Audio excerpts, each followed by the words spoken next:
Hi guys, it's me Jeff and welcome back to my channel. For this video, i-share ko sa inyo kung saan kami kumain during our stay in Boracay. Let's go guys!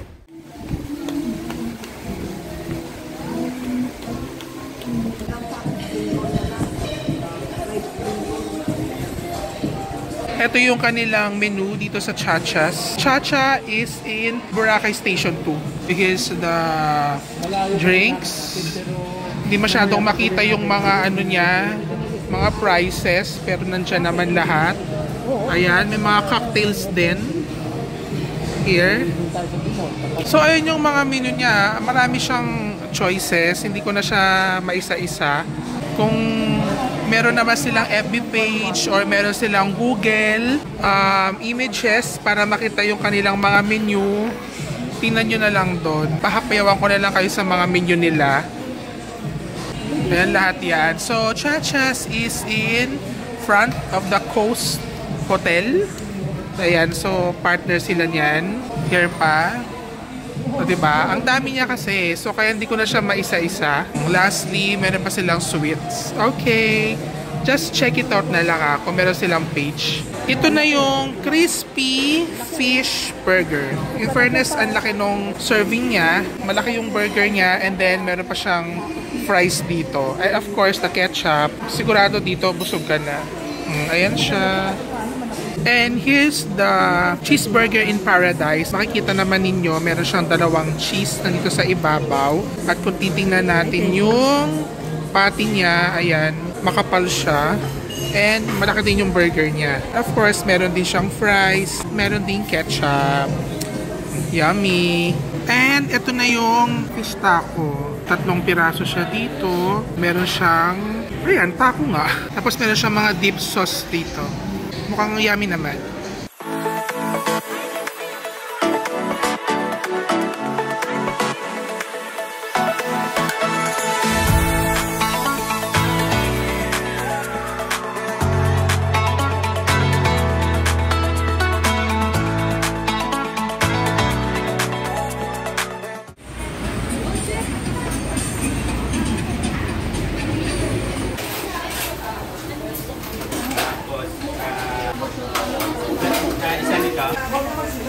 Ano na siya may isla? May ka na lang. Kasi isang dinuguan pa po. 1.5 lang.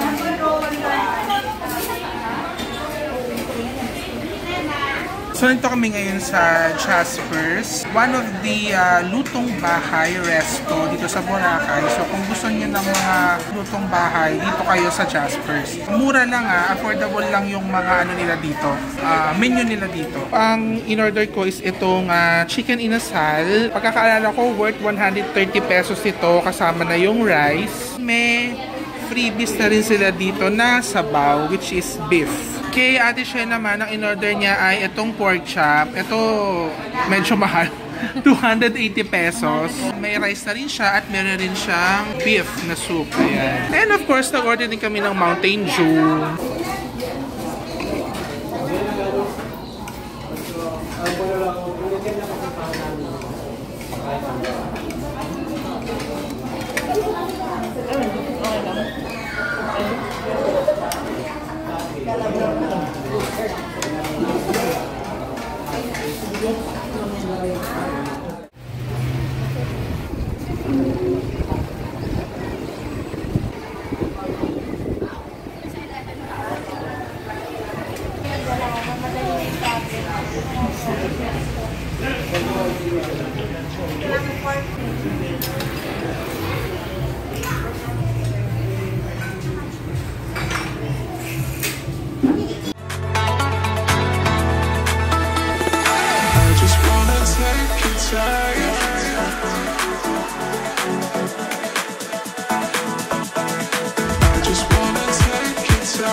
Papunta dito is the menu of the Saffron Cafe. Feel free to pause para makita nyo yung mga prices.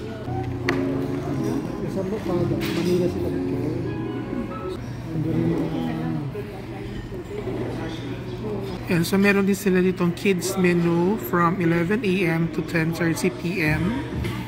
So all for 700 pesos. So ito naman kanilang mga beverages. Ayan, i-post nyo na lang para makita nyo isa-isa. Ito naman yung mga breakfast nila, kaya lang from 7 AM to 11 AM lang to.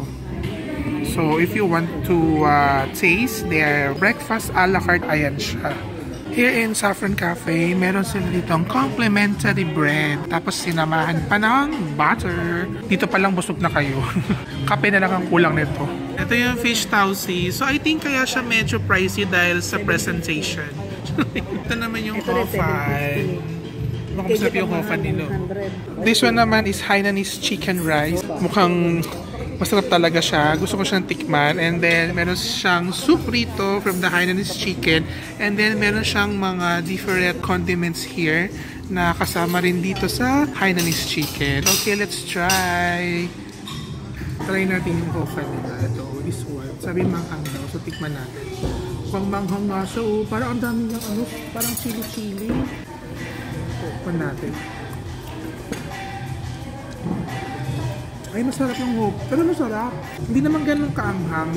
Masarap siya, malasa kasi yung noodles. Pero masarap siya kahit maanghang. Sarap ko. Okay, next naman yung Hainanese chicken rice nila. Ano siya mga pa-condiments dito. Bigyan nga na. Mga pa-condiments. So, ang isal dito, gusto mong magbilang Sarap. Sarap din yung Hainanese nila, malabot yung meat.